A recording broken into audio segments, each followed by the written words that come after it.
Maintenant que nous avons chargé nos données dans Excel, on va se poser la question de pérennisation et de l'automatisation. Si jamais j'essaie d'importer encore ce même fichier maintenant avec plus de colonnes, qu'est-ce qui va se passer? Je vais repartir dans Power Query, donc données, obtenir des données, lancer Power Query.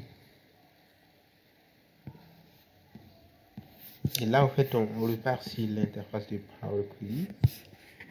Et imaginons maintenant qu'ici, on avait plus de colonnes par rapport à ce que nous venons d'importer. Qu'est-ce qui va se passer? Donc, c'est cette question que nous allons traiter au fait dans cet exercice. Et pour ce faire, je vais dupliquer au fait cette requête. Pour ce faire, c'est simple. Vous faites un clic droit sur la requête et vous faites dupliquer.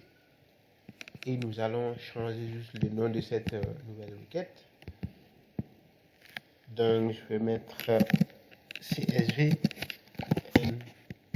colonne.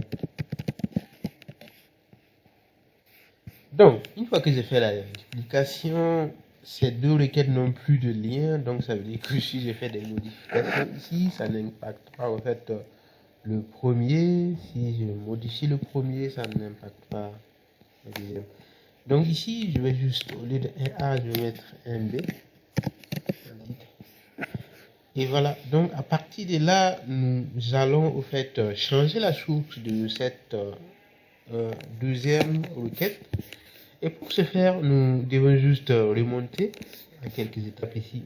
Donc si je remonte à l'étape source ici, donc à la base c'est ça. Donc je peux cliquer sur l'icône juste à côté de l'étape source pour pouvoir changer au fait la source de la requête.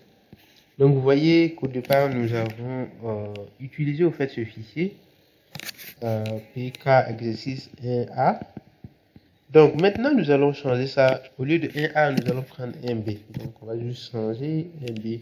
Et nous pouvons faire la même chose. On peut reparcourir et puis sélectionner au fait 1b. Donc c'est la même chose. On peut juste changer directement également le nom ici.